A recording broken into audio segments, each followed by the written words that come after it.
Welcome once again to Guava Tree Diaries, where we discuss things that impact and shift our culture. Last week's episode on net neutrality was very interesting, and so the topic that we were given this week is one that is also just as interesting, where we are going to discuss and analyze the development of the creative industries as a policy direction and outline the economic arguments that are used to justify its importance here in the Caribbean.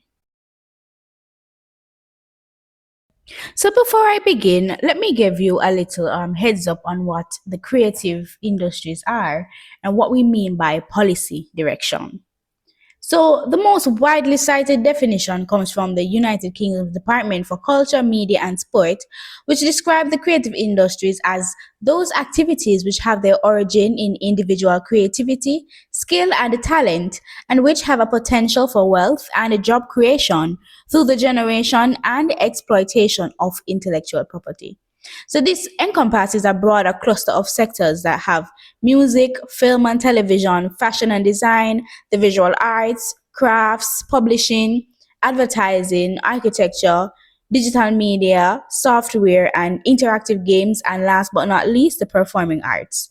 So the United Kingdom, the United Nations Conference on Trade and Development later broadened this to include the cultural economy. So this means recognizing that creative outputs are not merely cultural expressions, but they are able to be traded and as such become tradable goods and services with a measurable economic value.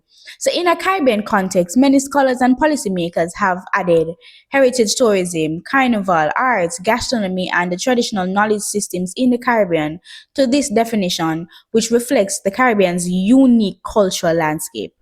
So, when we talk about policy direction, we oftentimes think of a deliberate government led strategic orientation that helps to shape the public resource allocation, institutional frameworks, legislation, and the regulatory environments towards a slated development goal. It is more than a single law or a program. It is somewhat of a sustained ideological and administrative commitment to a particular way of development. So, policy direction it signals political will, it guides investments, and it creates an enabling environment within the Caribbean industries can emerge and grow and compete not just in the Caribbean but on a broader global scale. So, in the Caribbean, positioning the creative industries as a policy direction means more than just treating cultural production as a welfare concern or a social amenity, but it is also a legitimate engine of economic growth, right? So it is deserving of the same institutional support as agriculture, tourism, or manufacturing because culture is an important part of the Caribbean. Culture is what brings tourists to the Caribbean.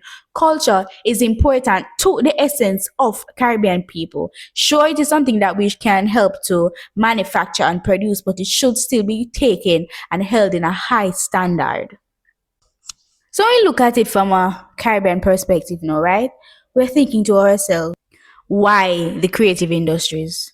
Well, the Caribbean has long grappled with something that economists call the structural vulnerability of SIDs, right? So that stands for Small Island Developing States.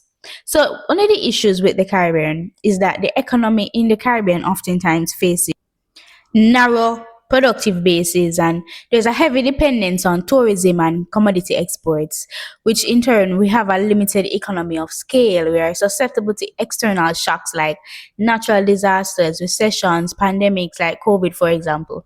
And so we have the growing pressure from trade liberalization, which has ended preferential market access for agricultural exports like sugar. And we know what happened with Jamaica and the bananas wherein we were given preferential treatment to export bananas, but then we had the whole trade argument, right? And so Jamaica had to step back, and we cannot compete with other countries selling bananas on a larger scale because we are not large enough to produce as much as they can. So these are one of the issues that really do affect us here in the Caribbean. So when we are faced with this kind of reality, Caribbean governments, particularly from the late 1990s onward, began to look seriously at what the region possesses in natural abundance, which is or cultural creativity. Because the Caribbean is home to a lot of globally recognized music forms. You know, you have reggae and soca, calypso, dancehall, zouk, compa. You know, we have a vibrant carnival tradition and a rich literary heritage. We have a fashion industry that is growing. You know, we have a film sector that is beginning to really find its footing in society. You know, so these are no longer, we shouldn't treat them anymore as background colors to the tourist experience, but as industries in their own right.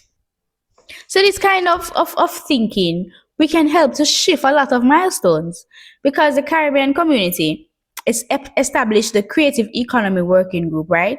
And even the University of the West Indies has developed academic programs in cultural policy and the creative economy. Governments like Jamaica, Trinidad, Tobago, Barbados, and most recently Antigua and Barbuda have produced national creative economy strategies or like dedicated ministries and agencies.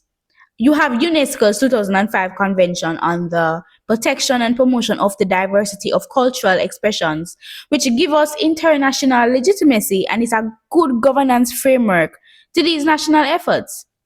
So when we look at the economic arguments that come as policy priority that rest on several of the countries in the Caribbean. You can look at GDP contribution and direct employment, right? So the most immediate argument is straightforwardly empirical, right? Across the Caribbean, creative industries contribute measurably to gross domestic product and employment. In Jamaica, the music industry alone is estimated to contribute between 4 and 5% of GDP when all upstream and downstream activity is accounted for. When you look at Trinidad and Tobago's carnival economy, inclusive of costume production and the music, events management, and the food vending, it generates hundreds of millions of dollars annually, and it also employs thousands for a concentrated seasonal period. So these figures, once we measure them properly, we can make a compelling case to finance ministries that tend to respond to these kind of hard numbers. And then we can even look at export earnings and foreign exchange. Because creative goods and services generate foreign exchange, which is a critical resource for small open economies that import most of what they consume. So music stream royalties, film licensing, fashion exports, and creative tourism, they all bring currency into the Caribbean economies. So UNCTAD data consistently shows that global trade in creative goods and services is growing faster than trade in most traditional commodities. And this makes creative exports a growth market that we should take advantage of. So for countries that have seen foreign exchange earnings from sugar and bauxite and other primary commodities that either begin to stagnate or decline, this is a powerful argument for diversification into the creative industries. We can even look at multiplier effects and value chains because creative industries do not generate value in isolation, right? They anchor an extended value chain that stimulates activity across the broader economy. So, a carnival band, for example, it generates the demand for fabric and beadwork, wire bending, you know, the feather suppliers, the costume designers, the seamstresses. You need event logistic companies, you need food vendors, you need transportation services, and you need media production because these things are streamed live and money is paid to watch these events. So a recording artist generates demand for studio engineers and producers, music video directors, distributors, publicists, and you know you have lawyers who specialize in intellectual property. So these backward and forward linkages mean that investment in the creative industries it ripples to local economies in ways that more than capital intensive industries like petroleum or the finance industry do not. Because creative industries are inherently labor intensive and we tend to use locally sourced inputs for things like these. And most importantly, let's look at the intellectual property argument, right? Because one of the most sophisticated economic argument concerns of intellectual property is that of an asset class.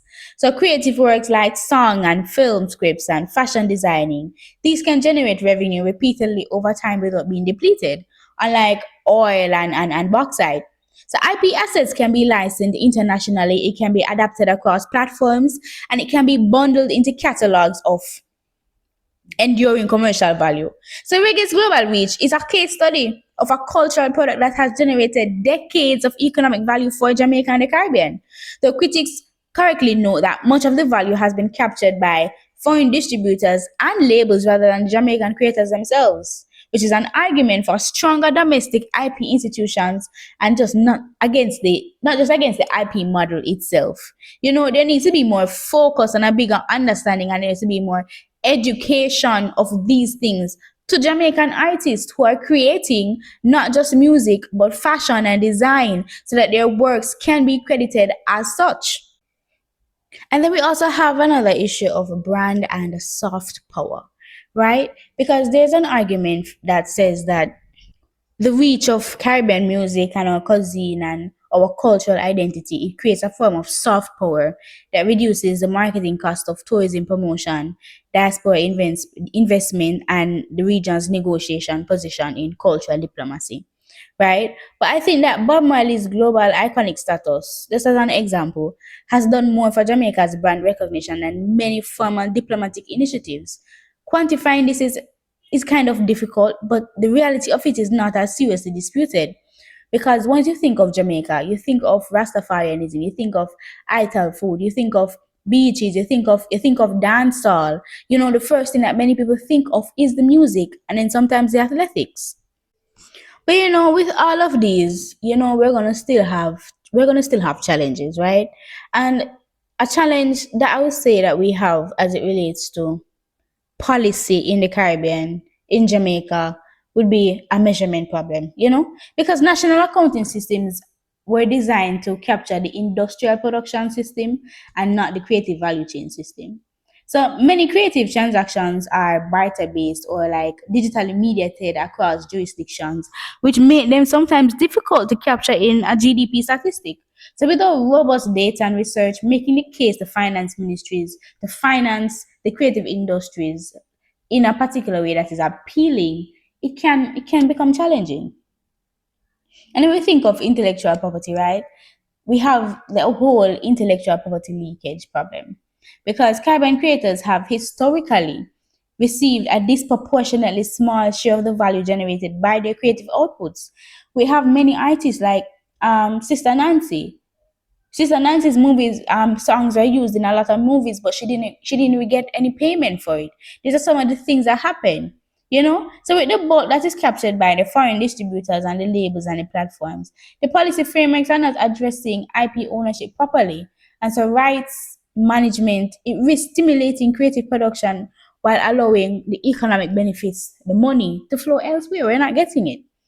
And then we have the access to finance, which is a big, big barrier because banks in the Caribbean largely do not know how to value creative assets as a collateral, meaning that the creative entrepreneurs who, unlike manufacturers who can mortgage their equipment or property, we struggle to access working capital for creative entrepreneurs because other than fashion, sometimes it's not something that can be touched, but it still has use, it still has the ability to become working capital.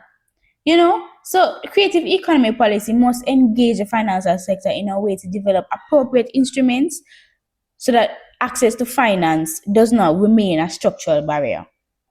And then we have the tension between commercialization and cultural integrity.